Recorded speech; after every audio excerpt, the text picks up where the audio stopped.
கண்ணீருக்கு காரணம் அவங்க மிஸ்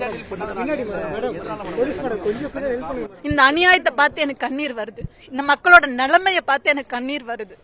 எங்க அப்பா மாதிரி ஒரு ஆம்பளை பிள்ளையா பிறந்தேன்னு இன்னைக்கு நடந்திருக்கிறது வேற. நான் அமைதியா நின்னு உயிர் போற வரைக்கும் நான் அமைதியான முறையில இந்த மக்களுக்காக நிக்கிறேன்னு நினைக்கிறேன். என்னது பெண் என்பதால அல்ல, அடையாளத்தினால தடுக்கிறாங்க. அடையாளத்தினால ஒரு இடத்துலயும் நான் வந்துட்டு பின் தள்ளப்படுறேன். உங்களுடைய பின்புலத்தை வச்சுதான் இப்ப தடுத்து நிறுத்தப்பட்டிருக்காங்களா? ஆமா, இத்தனை பேர் உள்ள போயிருக்காங்க. என்ன ஏன் தடுக்கிறீங்க? இவ்வளவு பெண் காவலர்கள் என்ன நோக்கி எதுக்கு வரணும்? எனக்கு என்ன? காலையில இருந்து சீமான் அவர்களோட பயணிக்கிறீங்க, அததான் நானும் கேட்கிறேன். இப்ப ஏன் என்ன தடுக்கிறீங்க? அப்பெல்லாம் தடுக்காம இப்ப ஏன் என்ன தடுக்கிறீங்க?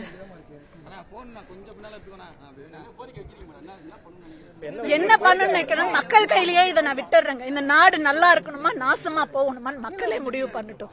ஒரு கன்னட நடிகை அவங்க. நான் ஒரு பெண்ணா இருக்கிறதுனால நான் எந்த இதுவும் சொல்ல விரும்பல.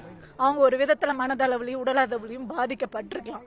ஆனா இத்தனை வருஷம் ஒரு பெண் வந்து தன்னை அசிங்கப்படுத்தி இப்படி வந்து ஒரு மீடியா முன்னாடி நிக்கிறாங்கன்னா அந்த நோக்கம் சரியானதா இருக்குமா அப்படின்றத நீங்க நினைச்சு பாருங்க. அது சரியா இருக்குமா? அவங்களுக்கான நியாயத்தை என்னைக்கு தேடி கொடுத்துருக்கணும் இந்த கவர்மெண்ட்?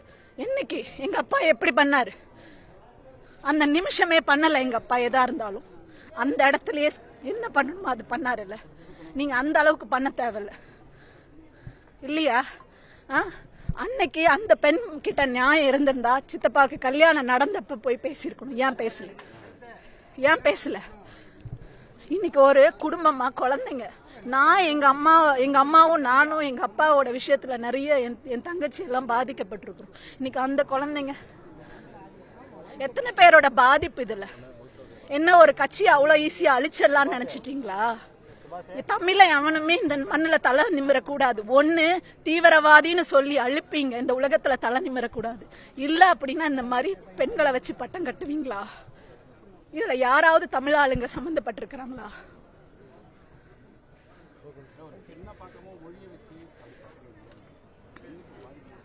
அததான் சொல்றேன். நானும் ஒரு பெண்ணா இருக்கிறனால நான் பேசுறேன். எனக்கும் உணர தெரியும் அந்த வலி என்னன்னு.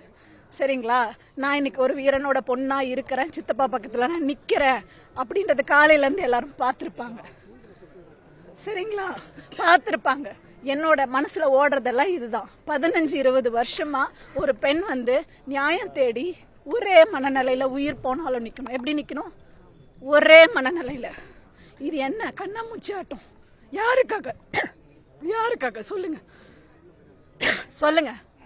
என்ன கண்ணாமூச்சி ஆட்டம் இது? இது யாரை ஏமாத்துறதுக்கு? யாரை அழிக்கிறதுக்கு?